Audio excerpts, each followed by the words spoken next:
Look around. You can find cars like these on AutoTrader, like that car riding your tail. Or if you're tailgating right now, all those cars doubling as kitchens and living rooms are on AutoTrader too. Are you working out and listening to this ad at the same time? Well, multitasking pro, cars like the ones in the gym parking lot are for sale on AutoTrader. New cars, used cars, electric cars, maybe even flying cars. Okay, no flying cars, but as soon as they get invented, they'll be on AutoTrader. Just you wait. AutoTrader.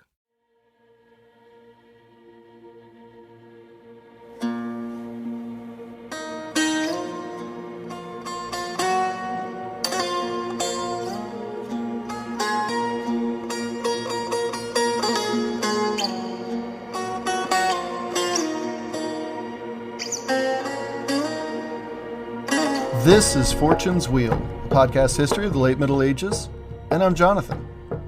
At the last minute, I decided to make this Patreon members-only episode a public one as well. It's going to pull double duty here.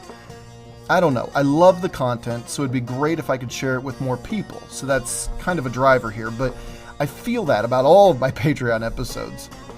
It's really an opportunity to offer a glimpse into what's going on in our Patreon members-only group. I'm proud of it, that's for sure, and I'm eternally grateful for those of you who have decided this podcast was worth your time and have signed up on Patreon, and I encourage others to do that as well. That, and what we're talking about on this episode, this originally a Patreon members-only episode, fits pretty nicely into where we are on the public narrative as well. So why not spread the love?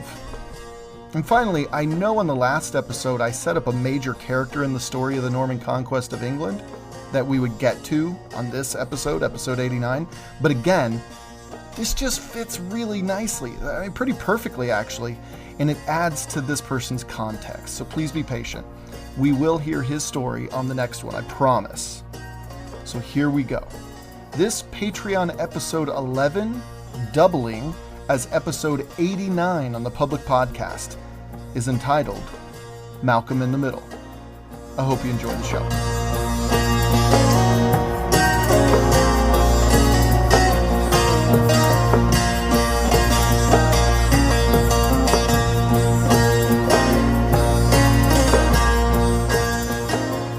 Quote, Malcolm III, called Canmore, or Greathead, was a brave and wise prince, though without education. He often made war upon King William the Conqueror of England, and upon his son and successor William, who, from his complexion, was called William Rufus, that is, Red William. End quote. This is a passage from the Tales of a Grandfather by Sir Walter Scott. Though not published until more than 850 years after the Battle of Hastings, it's still a pretty accurate introduction to King Malcolm III of Scotland. We here on the podcast know of Malcolm Canmore already as the boy who was chased across the Scottish Highlands, Lowlands, Islands, and even into Northumbria next door by the Scottish King Macbeth, until years later, Malcolm's forces defeated Macbeth, killing Macbeth. And then he took the crown of the Scots for good.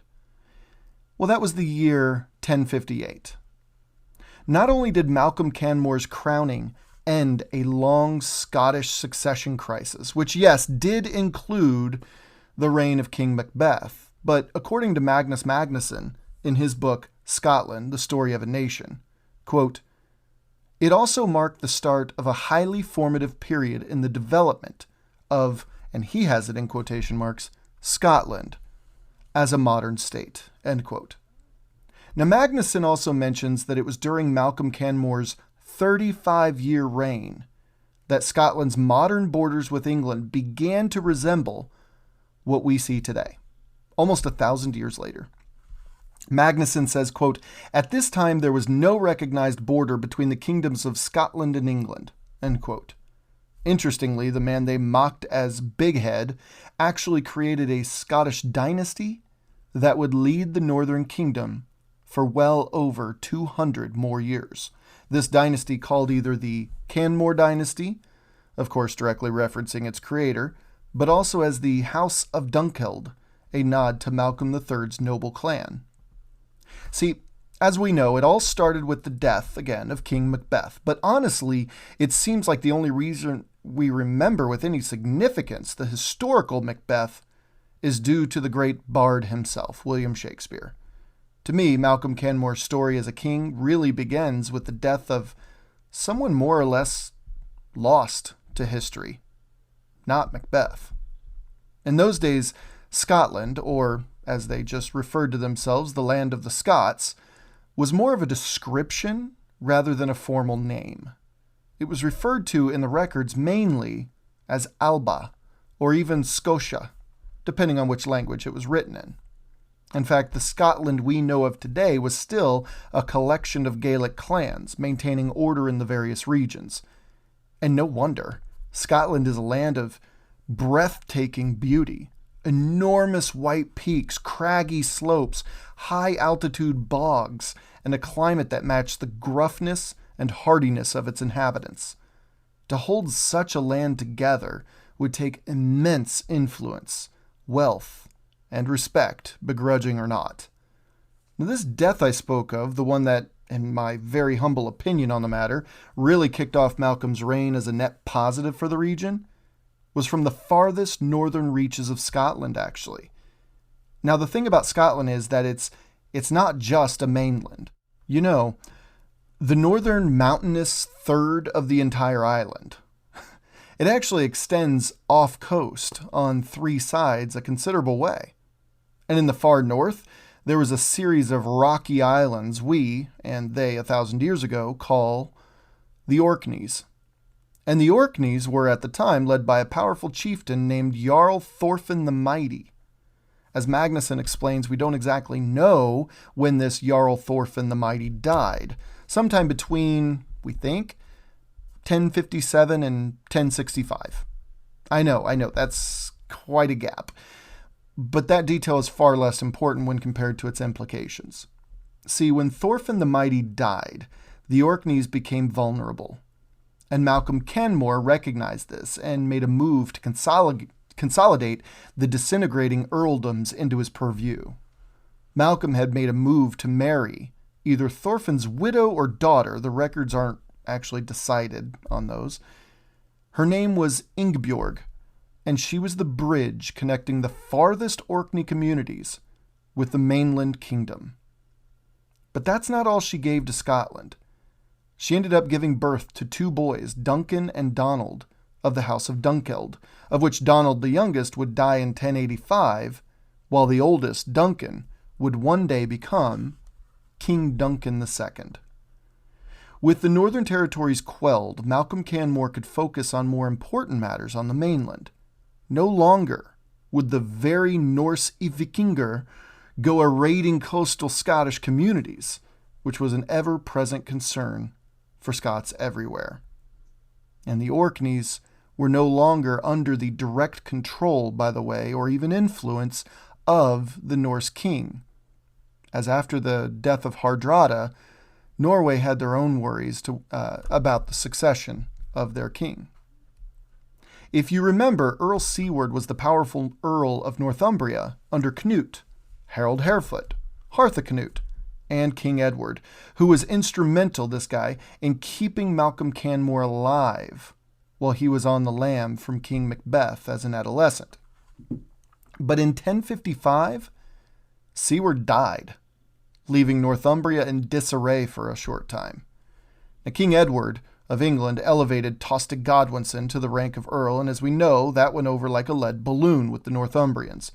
It went so dismally that Malcolm Canmore, now King of Scotland by 1061, led him to invade, which wasn't exactly a peaceful means to an end, but it sure showed the English that the new King of the Scots was no one to take lightly. The Northumbrians would never forget this either. And this is to say nothing of the fact, as soon as Malcolm took the crown and was, reportedly, betrothed to Margaret, King Edward's grandniece, more on that later, before the 1061 raids, which were a little on the heavy side, Malcolm actually led a customary simple raid on England. He led a small Scottish force in and out of Lindisfarne in 1059, but as Tostig was in Rome at the time, and King Edward and Tostig both weren't exactly jiving with the northern House of Bamborough, no one much cared that Lindisfarne was raided. Lindisfarne being inside the purview of the House of Bamborough, of course. So Malcolm pretty much established himself as a presence, albeit still a minor one to the north, in terms of how the English might have seen them. The Scots weren't exactly Edward's major concern, is what I'm saying. He had internal struggles, specifically with the House of Godwin, to tend to until his death. And upon his death, King Harold Godwinson didn't much worry about the Scots either, as his brother had recruited the one and only King Harold Hardrada of Norway, at the same time as Duke William of Normandy was flexing his muscles across the channel.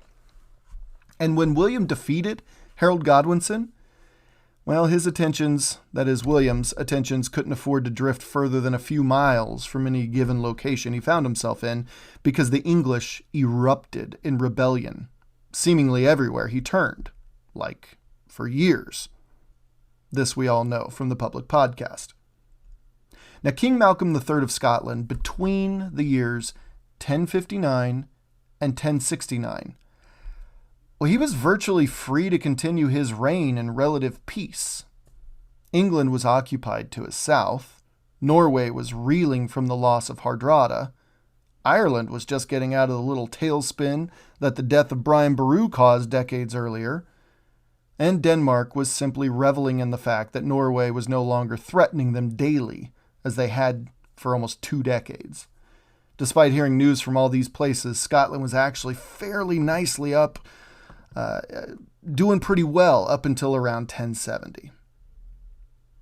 Around 1070, and this is when Malcolm must have been, well, he must have began getting a tad bit more nervous, a bit anxious. When William's rage drifted steadily northward, Malcolm took notice. But when it reached as far as Durham, he knew things could easily spill over into Scotland. And this is when Malcolm proactively tried to get out in front of the situation.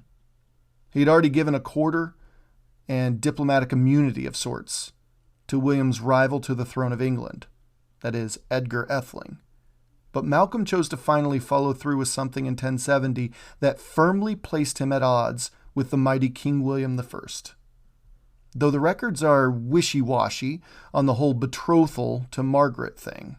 That's what I had mentioned earlier. Whether it was in fact 1059 that he was betrothed or not is hotly debated. The accepted official year of marriage, the wedding itself, to Margaret, is 1070. The second half of the year, 1070, that is, which isn't a trivial bit of information to have. Given the speed of communication 1,000 years ago, this is lightning fast from the time that Malcolm must have received word of the full extent of William's harrying in the region to Malcolm's immediate south. If Malcolm didn't act soon, he might find himself coerced into serving William's interests instead of his own and Scotland's at large. And now we shift to Margaret. Margaret was known to be kind, generous, pious. Her life was one of a glass bottle riding the waves and currents of a tumultuous ocean of medieval European politics and religion. She can be seen, in the words of Magnus Magnusson, describing a relief of her in St. Margaret's Chapel in Edinburgh, which bears her name, by the way, as, quote, flaxen-haired and beautiful, flanked by handmaidens at their sewing, and holding an open book on her lap, end quote. Elegance, beautiful, graceful.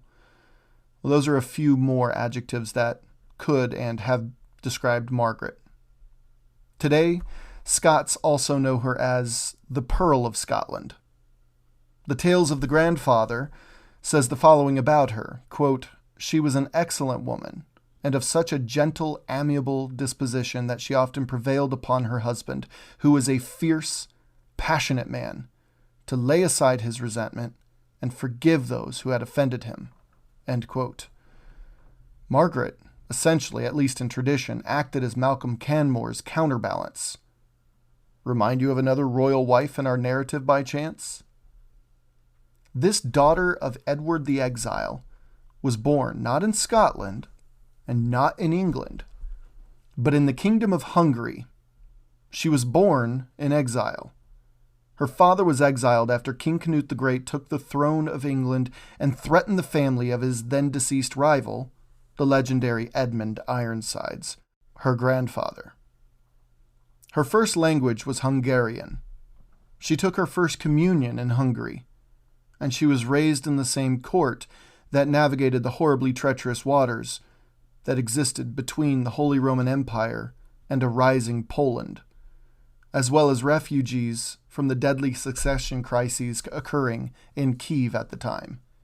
She most certainly met a younger Earl Harold Godwinson as he traveled to Hungary to collect her father and bring him back to be groomed as heir to the English kingdom upon King Edward II's death, King Edward being his uncle, mind you. And she may have even bore witness to a pope or two as well. Much of this is mere guesswork, of course, but I feel like they are some pretty confident, strong guesses due to what we know about the court of Hungary at the time. Margaret was certainly a special woman, and she was certainly a strategic betrothal for someone who might have her, for someone who might be wanting to be on the inside of English politics and succession even. She knew the continental politics pretty intimately, and she was raised quite cosmopolitan, all things considered.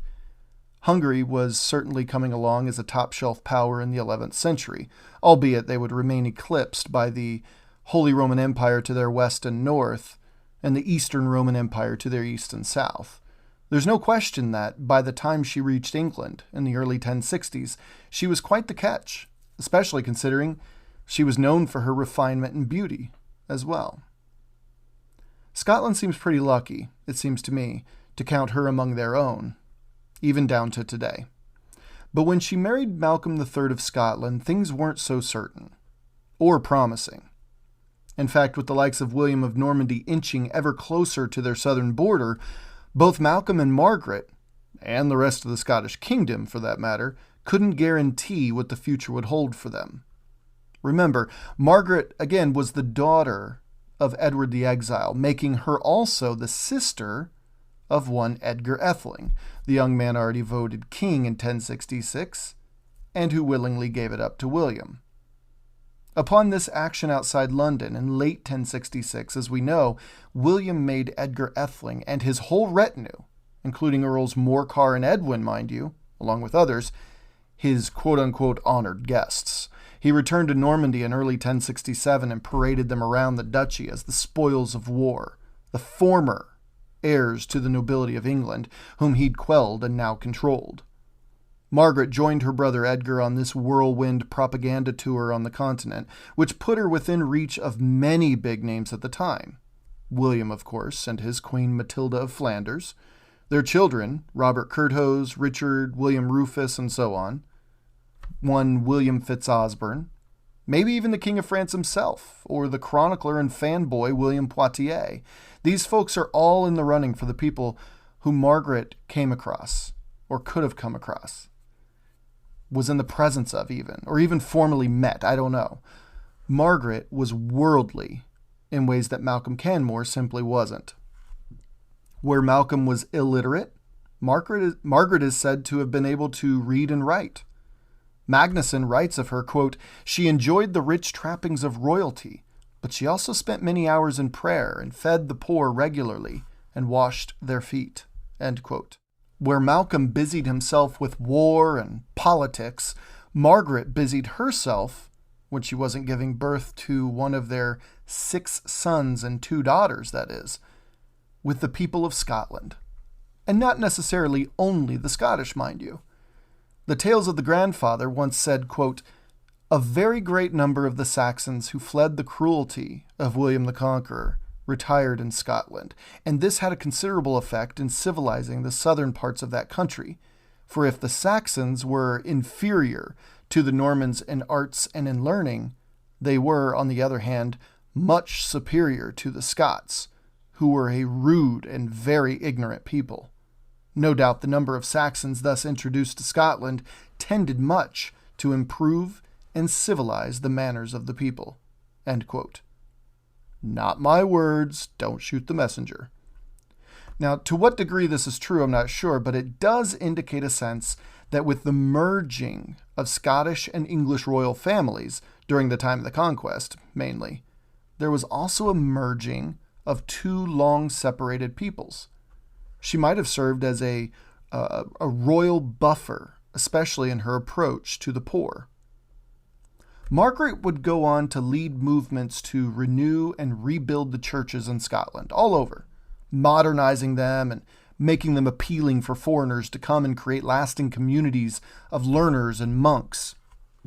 In fact, it was at her behest that the monks at Canterbury sent 3 Benedictine monks to establish a Benedictine priory at Dunfermline, the place of her wedding. I probably butchered that name, so I apologize. Magnuson writes, quote, "She revived the cult of St. Andrew and encouraged pilgrims to go there by giving them free passage across the Forth. The names of South and North Queensferry on either side of the estuary of the Forth still carry the memory of this initiative." End quote. And this life experience made her infinitely more valuable than just the sister of the supposed claim to England's throne.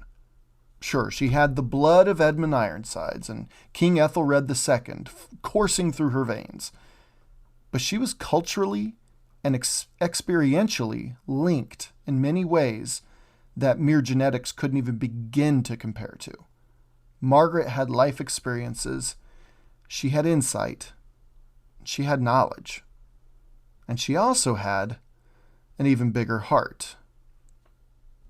When those reports of the sheer devastation left by William in the north of his kingdom reached Malcolm's ears, the time for sitting the fence, as I said earlier, was over.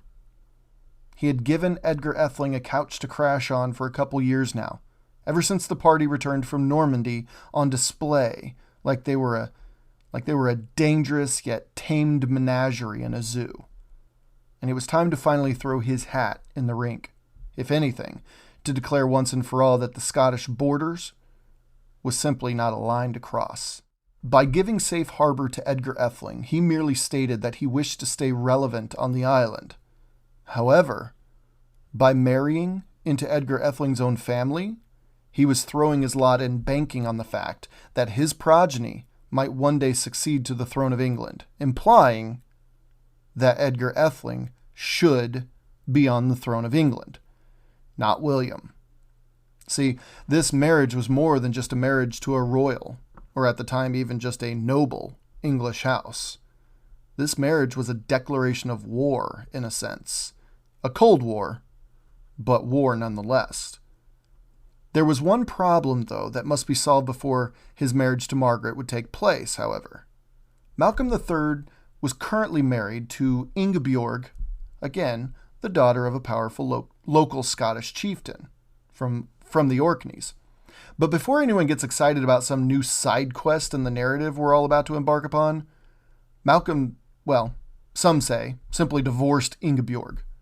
I mean, let's be honest, remain married to a local chieftain and be really, really Scottish, or divorce the Scottish lady and marry into the royal House of Wessex with the outside chance that you're marrying into the line of the next however many kings and queens of your powerful, wealthy, and influential neighbor. And though Scotland was on the surface in the 11th century very much seen as a Christian kingdom, all those pesky rules and whatnot regarding Catholic and royal marriages hadn't quite dug in that far north yet, and divorce would actually be quite easy for Malcolm to pursue if he wanted. Well, that's just an underhand pitch if there ever was one. So, if divorce was it, off you go, Ingebjorg. Hello, Margaret. But the records indicate that divorce was most likely unnecessary, despite the plans for it. The records hint that Ingebjorg died sometime before 1070. Foul play or not, we have no clue, really. But most likely, just knowing how absolutely dreadful childbirth could be in those days, she might have died bearing Malcolm what would have been his 4th child with her. We just don't know. Either way, the path was paved by 1070, no matter what happened, to marry Margaret of the line of the mighty House of Wessex. And there, in the chapel in Dunfermline, the Bishop of St. Andrews presided, wedding the House of Alfred to the House of Canmore, Anglo-Saxon England to Scotland. We know that rings were used in Scottish wedding ceremonies, though not used whole cloth around the continent for centuries more. And though this practice continues down to most of the Western world today, this practice of exchanging rings, there's one practice that doesn't exactly transfer. See, today, just as many kingdoms and cultures 1,000 years ago, required the woman, upon marriage, to transfer all traditional history once the dowry has been secured by the husband and the marriage consummated. However, in Scotland in the 11th century, that tradition held that women were most certainly retained, that they retained a claim to their ancestral story and inheritance, including their surnames. By marrying, say, and I'm just using this as an example, mind you, by marrying Robert Curthose, for instance, William the Conqueror's firstborn, Margaret would have effectively erased the House of Wessex altogether from her claim. However, by marrying Malcolm III of Scotland, she was able to retain this claim, this hold on the hearts of her countrymen and women to the south of her new kingdom. In the hearts and minds of the impoverished, tyrannized, and desperate English, one can't help but wonder, had they known this tradition, and it's likely that certain pockets in Northumbria might very well have known this tradition, if they still held out some semblance of hope that a Scottish salvation might come their way. I just don't know. But so it was that in late 1070, in the wake of the harrying of the North, and arguably because of it, that King Malcolm III made his move to declare what side of the fence he officially stood on regarding William the Conqueror. From this point on, he would declare his intentions to stand up against such tyranny, to rail against the pretender on his brother-in-law's throne, to cast his resources to free the good people of England, rid the island of its continental tormentor, and restore... Wait. Hang on. That can't be right. No, that's not exactly right. Well, maybe at first, but it definitely didn't last for any effectual period of time, all of that. See, after his wedding day, Malcolm III did seem to have a little more, how should we say, hitch in his giddy-up, you could say.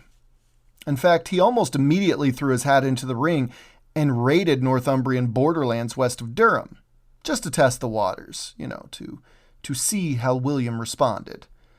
And to be honest, William didn't respond, which could be interpreted as a slap in the face to Malcolm.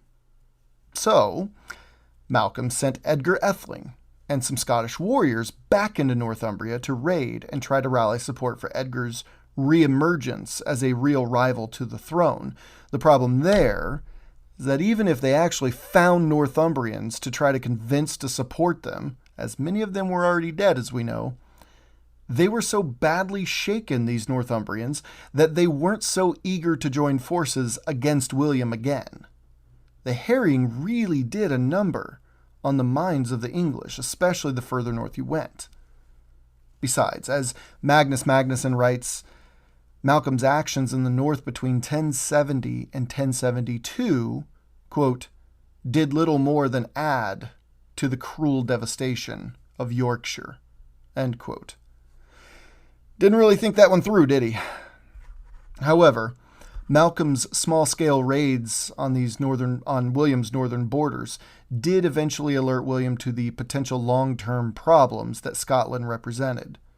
And for the first time since the Roman invasions of the island, some 1,500 years earlier, Scotland was invaded with a full-scale invasionary force. And nothing like what was brought across the Channel in 1066, or even across the North Sea from Norway that same year. But regardless, nothing like it had occurred since the likes of Julius Caesar, if you can believe it. Magnusson writes, quote, in 1072, he, that is William, invaded Scotland with a large, well-organized army, supported by a fleet, end quote. Now here's more or less the best play-by-play we get, and it's from Magnusson again. So he continues, quote, William marched through Lothian and across the River Forth at Stirling, and went on to the River Tay. Malcolm realized that his own forces were no match for the powerful host of Norman knights and men-at-arms, and refused to give battle. Frustrated by Malcolm's delaying tactics, William offered to talk terms at Abernethy on the Tay. The treaty which resulted is known in English sources as the Abernethy Submission, end quote. So Malcolm was probably spot on in not engaging William in battle. Let's just be honest there, give him a little credit. William had built up quite the reputation by this point, as you can imagine, and Malcolm was unquestionably familiar with that reputation. But this Abernethy submission, it's pretty interesting, actually. I'll let Magnusson describe it in greater detail. He says, quote, Malcolm apparently submitted to William. He gave hostages and was his man. He agreed not to harbor English enemies, for instance, Edgar Atheling, and surrendered his eldest son, Duncan, who, by the way, my side note here, who was a son from his previous marriage to Ingeborg, as a hostage. But it was a formal act of homage by a king of Scots as a vassal of England. Or was Malcolm only recognizing English suzerainty of the disputed lands of Cumbria and Northumbria? End quote. Skipping ahead a little bit, Magnusson writes, quote, certainly the Abernethy submission would remain a bone of contention between English and Scottish constitutional lawyers for centuries to come, end quote. So let's break this down. This little known, at least here in the States, moment in Scottish-English relations explains an incredible amount of historical issues that, honestly, I've personally never understood exactly why they existed in the first place. I mean, I've watched Braveheart, for whatever that's worth, but I've never known exactly where this entitlement to the Scottish crown came from that the English seem to historically have had. And what makes it even more fascinating is that though the English presumed that Malcolm III effectively surrendered Scotland's autonomy in so many regards there in 1072, Malcolm behaved over the ensuing decades very much in the opposite of that. In fact, Malcolm's raids and invasions of England wouldn't actually stop. Spoiler alert, Malcolm actually died besieging Alnwick Castle in Northumbria in 1093, a moment we'll flesh out in future episodes. So despite what the English thought of the Abernethy submission, was the official Scottish line one of the complete fealty to the King of England? I can't possibly see that being the case. I mean, William didn't even win in a pitched battle. It's not like he invaded and took the capital or killed the king himself, the King of Scotland. It was none of that. I can't see how the Abernethy submission completely gave autonomy of Scotland to the English crown. And I can also understand, though, the intellectual gymnastics it would take for future English scholars to make that case. But I'm sure we'll get there in due time. It certainly adds a new layer, at least for this humble American, to the recent discussions of Scottish secession over the last decade or so. In the end, though Malcolm III's reign is seen as a gigantic, and I mean gigantic, net positive for 11th century Scotland, or really just Scotland in general, he never actually succeeded in his possible plans on the throne of England, even if those plans were to be lived vicariously through his brother-in-law, Edgar Atheling, which, speaking of, whatever happened to poor little Edgar Atheling after the terms of the Abernethy submission booted him from Scotland? I'll give you one guess. Hint. It's where seemingly every English noble family seemed to have a vacation home for just such a circumstance as being exiled. The answer should be straight up dinger of a home run if you've paid even a cursory attention to this podcast. That's right. The county of Flanders is where he went. And what's more, Flanders was now run by a strong anti-William count and Robert the Frisian, brother of Queen Matilda, which adds some complexity to this whole situation. We fleshed this out on the last Patreon episode.